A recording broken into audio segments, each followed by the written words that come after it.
오늘 본문에 등장하는 아브라함은 믿음의 조상이 되는 인물입니다. 유대인들의 혈통적 조상일 뿐만 아니라 우리 그리스도인들에게는 그야말로 믿음의 조상인 것이죠. 따라서 아브라함의 믿음의 모습을 살펴보는 것은 믿는 우리에게는 영적으로 풍성한 살아있는 교훈을 얻기에 귀한 인생의 모델이 된다고 할 수 있습니다. 저렇게 살아서는 안 되겠구나, 저렇게 믿을 때 하나님께서 사용하시고 형통케 하시고 축복하시는구나, 이런 교훈들을 많이 얻을 수 있습니다. 이런 산 교훈을 풍성하게 간직하고 있는 모델이기 때문에 이제 오늘 본문을 통해서 이제 쭉 앞으로 아브라함의 믿음을 추적해 보려고 하는데, 오늘 믿음의 말씀 속에서 아브라함의 믿음이 어떤 믿음인지 세 가지의 특징을 한번 살펴보고자 합니다. 첫 번째로 아브라함의 믿음은 떠남으로 확정을 받았던 믿음이었습니다. 물론 아브라함은 믿음으로 떠났습니다. 그러나 그 믿음을 통해서 하나님의 능력이 나타나기 위해서는 실제로 순종의 행동이 따라야만 했던 것입니다. 아브라함을 부르시는 하나님의 부르심은 오늘 본문 12장이 처음이 아니었습니다. 이미 11장 후반절에서 아브라함의 가족들은 부르심을 받아서 갈대아 우르를 떠나서 가나안 땅으로 가고자 하였던 것을 알 수 있습니다. 그러다가 11장 31절에서 중간 지점 정도 되는 하란에 머물러서 멈추어 거주하고 있었지요. 사도행전 7장에서 스데반 집사가 공회에 앉은 많은 무리들에게 증언하는 내용이 있는데, 거기에 보면은 오늘 본문과 관련되는 내용이 소개되고 있습니다. 2절 3절에 보면 이렇게 말씀하고 있어요. 우리 조상 아브라함이 하란에 있기 전 메소포타미아에 있을 때에, 다시 말하면 갈대아 우르에 있을 때에 이 말입니다. 영광의 하나님이 그에게 보여 이르시되 내 고향과 친척을 떠나 내가 내게 보일 땅으로 가라 하시니, 하란에서 부른 것이 아니라 이미 갈대아 우르에서 하나님이 부르셨다는 것입니다. 자, 아브라함 가족이 하란에 있은 60년입니다. 그리고 하나님이 떠나라 했을 때에, 하란을 떠날 때 아브라함 나이가 75세니까 그 이전에 처음 불렀을 때 아브라함 나이는 75 빼기 60을 하면 15살 정도 되었을 때에 처음으로 하나님께서 아브라함을 부르셨다는 것을 알 수 있습니다. 하나님은 아브라함의 아버지 데라가 죽고 난 다음에 다시금 두 번째로 하나님을 가나안 땅으로 부르고 계신 것입니다. 그것이 바로 오늘 본문의 내용입니다. 자, 이때 아브라함의 마음의 상태가 어떠했을 것 같습니까? 오래전에 갈대아 우르를 떠날 때 친척, 즉 동생 하란 우르가 먼저 갈대아 우르에서 하란이 죽지요. 그리고 이어서 아버지 데라도 하란이라고 하는 땅에서 죽습니다. 게다가 나이도 75세입니다. 혈기왕성한 10대가 아니고 젊음의 모험을 할 시기가 아니었습니다. 많은 생각과 주저함, 고민 속에서 하나님의 부르심을 향하여 나아갔던 것이 분명합니다. 이러한 아브라함의 믿음을 히브리서 11장 8절에서는 이렇게 설명하고 있습니다. 믿음으로 아브라함은 부르심을 받았을 때에 순종하여 장래의 유업으로 받을 땅에 나아갈새 갈 바를 알지 못하고 나아갔으며 그랬습니다. 불확실성 속에서 자신이 익숙했던 환경과 결별하여 순종의 모험을 했다고 할 수 있는 것입니다. 신앙생활이라는 게 뭘까요? 불신앙의 자리에서 신앙의 자리로, 불순종의 영역에서 순종의 영역으로 나아가는 일종의 운동이라고 할 수 있습니다. 때로 우리 믿음의 여정에서도 하나님은 이와 같이 떠나기를 요구하는 때가 있습니다. 그때 우리의 믿음이 하나님이 역사하는 믿음으로 드러나기 위해서는 오직 순종의 행동이 필요한 것입니다. 이때 떠난다는 것을 꼭 물리적, 혈연적 환경을 떠난다, 끊어버린다 이렇게만 생각하지 마시기를 바랍니다. 거기에 더해서 정신적인, 심리적인 떠남까지도 포함한다고 생각할 수 있을 것입니다. 독립된 성인의 가정으로 결혼하여 세워지기 위해서는 신랑이나 신부가 부모로부터 떠나는 일이 반드시 있어야 되지요. 그것과 마찬가지로 떠남으로부터 새로운 역사가 시작되는 것입니다. 우리나라 속담에 시작이 반이다, 천리길도 한 걸음부터라는 말이 있습니다. 그것은 떠난다는 것이 중요하면서도 어렵다는 것을 암시해주는 속담인 것입니다. 빌립보서 3장 13, 14절에 보면 바울의 삶 역시 표대를 향하여 떠나는 삶임을 발견할 수 있습니다. 형제들아, 나는 아직 내가 잡은 줄로 여기지 아니하고 오직 한 일, 즉 뒤에 있는 것은 잊어버리고 떠나보내버리고 앞에 있는 것을 잡으려고 표대를 향하여 그리스도 예수 안에서 하나님의 위에서 부르신 부름의 상을 위하여 달려가노라 그랬습니다. 믿음 안에서 성장해 가기 원한다면 멈추어 안주해야 할 때와 일어나서 떠나야 할 때를 잘 분별해야 합니다. 특별히 아브라함처럼 모든 것이 안정되고 익숙해졌을 때 하나님의 부르심에 반응한다는 것, 이것은 큰 용기를 필요로 합니다. 그러나 그렇게 하나님의 부르심에 순종의 행동으로 응답할 때에 하나님은 반드시 역사하시고 도우신다는 것을 기억하시기를 바랍니다. 오늘 아브라함은 그렇게 믿음으로 순종의 행동을 옮김으로 하나님의 축복 가운데 참여하게 된 사람입니다. 두 번째로 4절에 보면 아브라함은 여호와의 말씀을 따라갔다고 합니다. 아브라함의 믿음의 또 다른 특징은 뭐냐면 말씀의 인도를 받았던 믿음이었다는 것이죠. 아브라함이 왜 떠날 수 있었던가? 기분이 내켜서 단지 그렇게 생각해서는 안 됩니다. 그 순종의 근거가 무엇이냐면 하나님의 말씀 때문에 아브라함이 떠날 수 있었던 것입니다. 아브라함이 말씀을 따라갈 때 그 의미와 오늘날 우리가 말씀을 따라갈 때 의미와 본질에 있어서는 동일합니다. 그러나 그 방식에 있어서는 차이가 있는 것입니다. 왜냐? 아브라함 당시에는 기록된 성경 말씀이 없었지 않습니까? 그의 심령에 하나님께서 직접적으로 인격적으로 들려주시는 영적인 음성에 반응해서 따라간 것을 의미합니다. 그러나 오늘날 우리 신약의 백성들에게는 이러한 영적인 음성에 대해 마음을 여는 것을 포함해서 기록된 성경 말씀 안에서 교훈과 책망과 바르게 함과 의로 교육함을 받는 것이 포함되어지는 것입니다. 다시 말하면 오늘날 기록된 성경 말씀을 소홀히 여기면서 하나님의 말씀을 따라 살겠노라 하는 것은 처음부터 성립이 되지 않는 것입니다. 우리 하나님 말씀을 인도를 받는 믿음 생활을 하려고 하면은 물론 우리가 영적으로 하나님의 음성을 또 귀 기울여야 되겠지만은 기록되어진 객관적인 성경 말씀을 가까이 하고 읽고 묵상해야지만이 된다는 것이지요. 이스라엘에는 헌 책방이 없다고 합니다. 왜냐? 한 번 산 책은 잘 팔지를 않기 때문에 그래요. 책을 그냥 줄 망정 팔지를 않는다고 합니다. 유대인들이 가장 가까이 하며 가장 소중히 여기는 책은 바로 토라, 율법의 책입니다. 다시 말하면 성경책입니다. 유대인들이 하나님의 말씀을 얼마나 소중히 여기는지는 그들의 전통을 보면 알 수 있는데 그 전통을 잘 살펴볼 수 있는 것이 바로 신명기서 6장 4절에서 9절의 말씀입니다. 우리 다 함께 같이 읽어보실까요? 시작! 이스라엘아 들으라.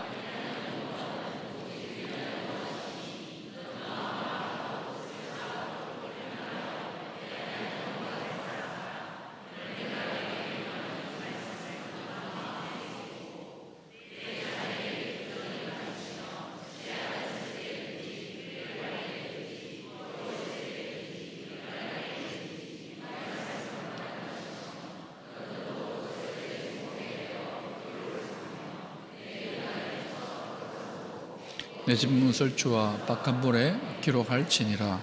아멘. 이 신명기 6장 4절에 9절의 말씀을 히브리어로는 쉐마라고 합니다. 한번 따라합시다. 쉐마. 쉐마라는 것은 이스라엘아 들으라라고 하는 이 본문의 제일 앞에 나오는 말씀에 대한 히브리어를 말하는데 그 전체 신명기에서 6장 4절 9절 전체를 또 쉐마라고 그렇게 표현하기도 합니다. 이스라엘 백성들은 이 쉐마의 말씀에 순종하기 위해서 어느 정도까지 했느냐? 바로 이 쉐마의 말씀을 작은 상자에다가 담아가지고 테필린이라고 하는 작은 상자에 담아서 이마나 또는 팔에다가 줄을 묶어가지고 둘러서 회당 예배에 참석하기도 했습니다. 말씀을 그대로 실천하려고 했던 거예요. 또 집 문설주나 또 그 기둥에다가 바깥문에 기록할지니라 이런 말씀에 또 순종하기 위해서 테필린 아니라 이번에는 메주자라고 하는 작은 상자에 담아서 나무나 금속으로 문패를 달아가지고 거기에다가 이렇게 메어 놓습니다. 그러면 들락날락 걸을 때마다 거기에 입 맞추거나 또는 손을 만지면서 하나님 사랑합니다, 하나님 말씀대로 살겠습니다라고 다짐하기도 합니다. 이것은 이스라엘 백성들이 자신의 집을 하나님의 거룩한 성전으로 여기면서 그 집의 중심이 다름 아닌 하나님의 말씀이라는 것을 생각하는 그러한 그들의 신앙의 고백이요 또 전통이라고 할 수 있는 것입니다. 그리고 키파라고 하는 작은 모자를 그들은 썼습니다. 유대인들 남자들이 보면은 이렇게 키파라고 하는 작은 모자를 쓰지요. 그건 그냥 쓰는 모자가 아니고 신앙적 의미가 있는데 바로 이런 의미입니다. 내 위에 하나님께서 계신다.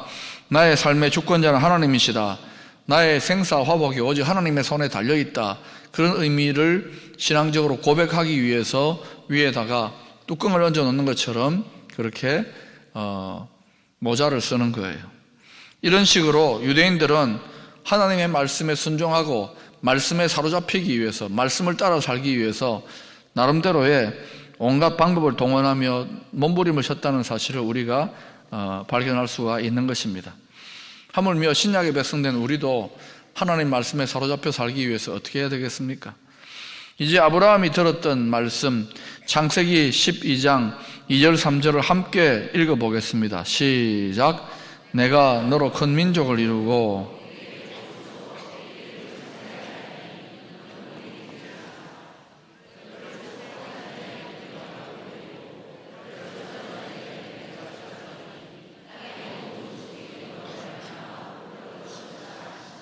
아멘. 아브라함의 경우에 이 창세기 12장 1절 3절의 약속의 말씀, 약속의 땅에서 큰 민족을 이루게 될 것이고 복이 될 것이라는 이 말씀은 이후로 그의 신앙생활 전체, 그의 인생 전체를 지배하는 특징을 짓는 결정적인 말씀이요 전략적인 그러한 하나의 비전의 말씀, 청사진의 말씀이라고 할 수도 있을 것입니다. 자, 그런데 아브라함은 전설에 가면은 우상을 만들어 파는 집안의 자제였습니다. 그러면 아버지 데라가 우상을 만들어 파는 사람이에요. 그리고 그도 우상을 만드는 가게에서 일하지만 나중에 그걸 다 부시고 나왔다는 그런 전설에 의하면은 그가 우상 파는 집의 아들이었지만은 그러나 믿지도 않았던 사람이었어요. 그러니까 한번 아브라함의 자화상을 생각해 보세요. 우상 파는 집안에 또 그 우상을 믿지도 않은 75년 동안 그렇게 자라났던 아들 한번 생각해 보라고요. 자화상이 어떠했을 것 같습니까? 신뢰할 만한 구석이 하나도 없는 사람입니다. 하나님 보시기에. 그런데 하나님은 그를 택하시고 약속의 말씀을 주고 계십니다. 그것이 아브라함을 지탱할 수 있는 힘이 되었고 또 그의 자화상을 결정적으로 바꿀 수 있는 계기가 되었을 것입니다. 보통 하나님은 우리의 믿음을 손보실 때도 마찬가지로 먼저 우리의 자화상을 손보신다는 것을 아셔야 합니다. 우상장수 아들이 아니라 복의 근원이요 복이 될지라, 이 자화상이 이 말씀으로 말미암아 얼마나 큰 충격이 되고 달라지는지요. 위축되어서 우상장수 아들로 자기를 이렇게 소극적으로 고백할 때에 하나님께서 너는 너로 말미암아 땅의 모든 민족이 복을 받을 것이다, 너는 복이 될 것이다라는 이 말씀이 그에게 얼마나 크게 울려 퍼지면서 그의 자화상을 변화시켰을까요? 충격적인 변화가 일어났을 것입니다. 자, 우리의 자화상을 한번 생각해 보십시다. 하나님이 우리를 사랑하신다, 아멘 하면은 많은 것들이 변화가 되어야 되지만은 그러나 그것이 잘 믿어지지 않습니다. 그것이 내 말씀이 되기 전에는 우리 자화상은 얼마든지 일그러져 있는 경우를 많이 보게 됩니다. 저의 경우도 그러했습니다. 저희들이 자랄 때도 비교적 위에 어르신들의 때보다는 잘 살았다 그러더라도, 그러나 6.25 이후에 또 나라를 경제적으로 재건하는 그 과정 속에서 어수선하고 분주하고 힘들었을 때, 또 믿지 않는 부모님들이 열심히 그때 당시에 먹고 살기 위해 애쓰는 모습을 보면서 단지 먹고 사는 모습을 넘어서서 또 다른 삶의 의미가 무엇일까를 머리가 굵어지면서 고민하게 되는 그런 과정을 밟아야만 했습니다. 그때 저의 자화상은 심히 어두웠습니다. 뿐만 아니라 어린 시절에, 초등학교 시절 돌아보면은 대단히 화려한 삶을 살아간 것 같지만 그렇지 않습니다. 사립학교를 다녔지만은 용의 검사를 할 때 이렇게 손을 내보라 그러면은 단골로 잡히는 사람이 접니다. 손톱도 막 이렇게 길어져 있고 손톱 밑에 때도 끼어 있고 또 이렇게 막 이렇게 터가지고 손톱이 손이 이렇게 엉망인 그런 경우가 있었죠. 그러니 한번 생각해 보세요. 그 사립학교에서 저라고 하는 존재가 얼마나 한심한 존재였겠습니까? 예? 그렇게 별로 받아들여지지 않는 그런 보잘것없는 소년이었던 것이죠. 물론 그 이후에 공부를 좀 하면서 조금 대접이 나아졌고 조금 상황이 달라졌다 하더라도 별반 차이가 없어요. 그럼 아무것도 아닌 저에게 하나님이 다가오신 것입니다. 삶의 소망이 하나님께 있다는 것을 말씀으로 깨닫게 되었지요. 하나님 안에서 사랑받는 자라는 것이 큰 기쁨이었습니다.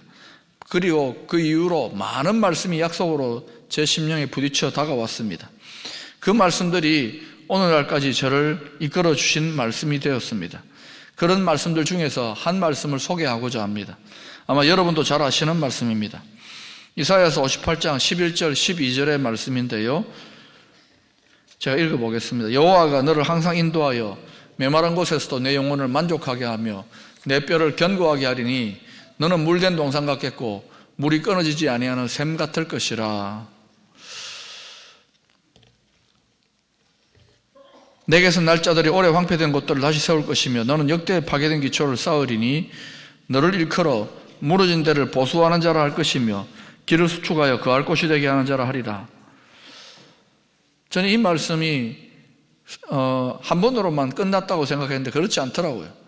또 사역하는 여정에서 계속 리바이벌이 되면서 이 말씀이 제 삶을 인도하고 제 삶을 교훈하는 것들을 자주 느끼게 됩니다. 저는 아직도 그리고 앞으로도 계속해서 하나님의 말씀이 필요한 사람입니다. 이렇듯이 오늘 본문에는 나타나 있지는 않지만 아브라함의 삶의 구비구비에도 하나님의 말씀을 통한 많은 교훈과 권면들이 아브라함의 삶에 주어졌고 또 그는 그 말씀을 따라 살았을 것을 우리가 알 수가 있을 것입니다.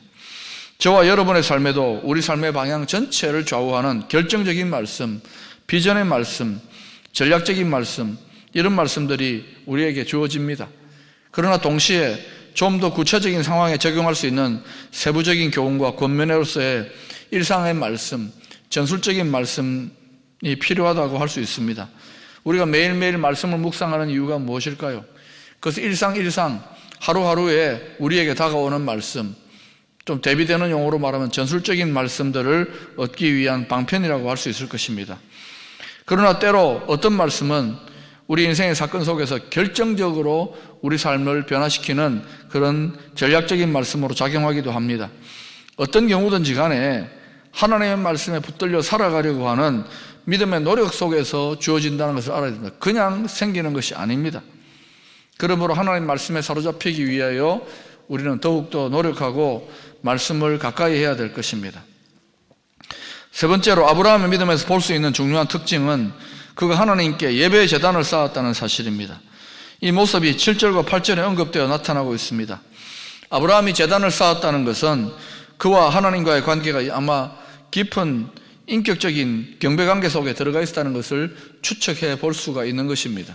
특별히 7절에서 보시면 자기에게 나타나셔서 약속의 말씀을 주신 여호와 하나님께 제단을 쌓았다고 합니다.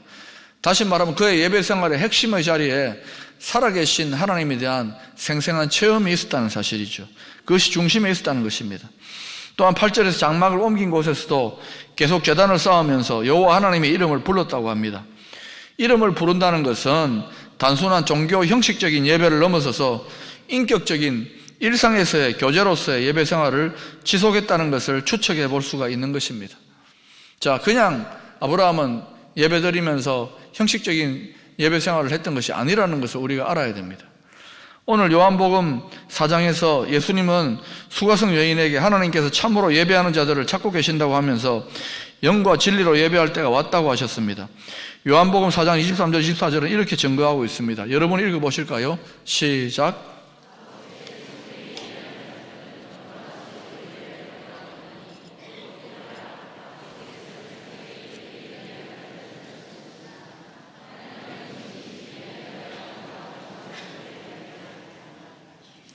영과 진리는 형식적 예배를 넘어서서 관계적인 소통의 의미와 정성이 들어간 예배를 말합니다.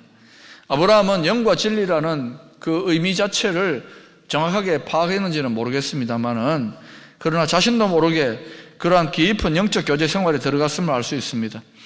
우리가 신앙생활을 하면서 처음에는 예배가 좀 지루하고 또 힘든 신앙의 한 방편으로 생각되어집니다만, 점점 기도와 신앙의 연조가 더해져 가면 예배가 일상적 신앙생활의 핵심에 있다는 사실을 발견하게 됩니다.